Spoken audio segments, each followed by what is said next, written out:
यूँ तो एमएस धोनी के बारे में डेफ़िनेटली बहुत इंटरव्यूज़ आपने देखे होंगे, जहाँ पे कुछ गंभीर के बयान सामने आते हैं, कुछ सहवाग के आते हैं। बट इस बार जो चर्चा का विषय बना हुआ है ना, बेसिकली इरफ़ान पठान का बयान है। जी हाँ, इरफ़ान पठान वो क्रिकेटर जो कहीं न कहीं मुझे लगता है कि इंडिया के सबसे अंडररेटेड प्लेयर में से हैं। क्योंकि वो प्लेयर जो एक 6 या 7 नंबर पे आके इतनी अच्छी बैटिंग करता हो, इतना अच्छा बॉल डालता हो, वो पाकिस्तान के खिलाफ पहले टेस्ट मैच में 3 विकेट लेना, हैट्रिक लेना, मतलब टेस्ट मैच में हैट्रिक लेना ये किसी भी बॉलर के लिए ड्रीम होता है और वो इरफ़ान पठान ने करके दिखाया था पाकिस्तान के खिलाफ। तो ये बहुत बड़ी बात हो जाती है।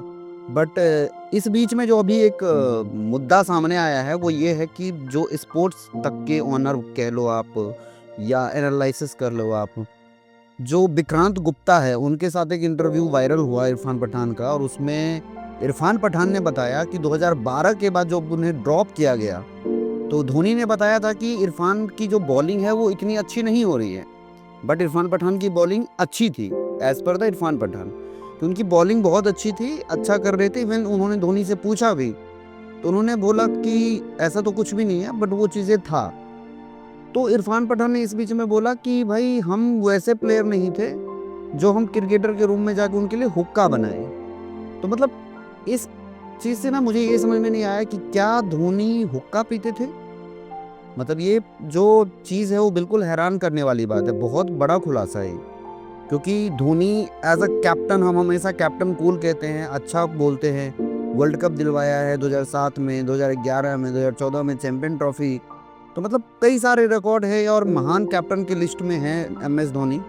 बट उनके लिए ये सारी चीज़ें सुनना थोड़ा-सा शॉकिंग लग रहा है, क्योंकि अगर ये सच है, तो ये बिल्कुल गलत है यार। इसलिए भी गलत है क्योंकि मुझे याद है इरफ़ान पठान 2012 के बाद वो क्रिकेट में इतना ज़्यादा दिखे नहीं और उस टाइम पे कहीं न कहीं एमएस धोनी की कप्तानी थी। तो एमएस धोनी की कप्तानी में कोई प्लेयर अगर बाहर रह रहा है, तो वो कप्तान का ही फ़ॉल्ट माना जाता है। इससे पहले आपने देखा होगा वीरेंद्र सहवाग ने कई सारे ऐसे बयान दिए हैं, जहाँ पे उन्होंने बताया कि इस तरीके से था कि उन्हें भी बाहर कर दिया गया टेस्ट मैच के बाद। उन्हें पता भी नहीं चला कि अब वो बाहर हो जाएँगे या वो खेल नहीं पाएँगे। इवन वीरू ने ये भी बोला था एक इंटरव्यू में कि अगर उन्हें ये पता होता कि वो बाहर हो जाएँगे, तो वो डेफ़िनेटली खुद ही संन्यास ले लेते।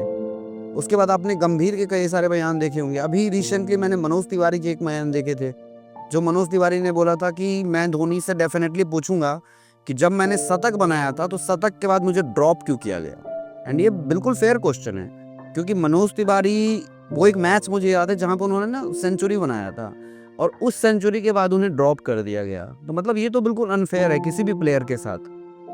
और युवराज सिंह का भी आपने कई सारे वीडियो देखे होंगे जब वो धोनी के लिए कुछ बोलते हैं।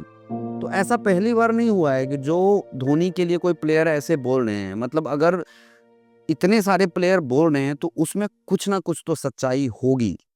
मतलब मैं ऐसा 100% नहीं कह रहा हूँ, बट हाँ, कुछ ना कुछ सच्चाई होगी, शायद इसीलिए प्लेयर बोल भी रहे हैं। क्योंकि जनरली हमने कमेंट्री में देखा है जब इरफ़ान पठान कमेंट्री करते हैं आईपीएल के लिए, तो वो धोनी की बहुत तारीफ़ करते हैं, उनके शॉट की बहुत तारीफ़ करते हैं, उनकी कप्तानी की बहुत तारीफ़ करते हैं। बट अगर इस टाइम पे ये बात बाहर आई है, तो डेफ़िनेटली इस बात में कुछ ना कुछ सच्चाई ज़रूर होगी। क्योंकि मुझे ऐसा लगता है कि इरफ़ान पठान का जो करियर है, वो धोनी के टाइमिंग पे ही खत्म हो गया था। क्योंकि शायद धोनी ने उनको उतने मौके नहीं दिए, जितने मौके बनते थे उनके। क्योंकि Irfan Pathan as a player बहुत अच्छे प्लेयर थे, यूसुफ पठान, इरफ़ान पठान दोनों भाई बहुत अच्छा खेलते थे। बट इरफ़ान पठान को वो उतना चांस नहीं दे पाए जितना चांस वो डिज़र्व करते थे। तो ये यार बिल्कुल शॉकिंग है और आपको क्या लगता है कि इरफ़ान पठान ने जो बोला है या जो बाकी क्रिकेटर धोनी के लिए बोलते हैं, उसमें कितनी सच्चाई है? आप अपनी चीज़ें कमेंट बॉक्स में ज़रूर बताना।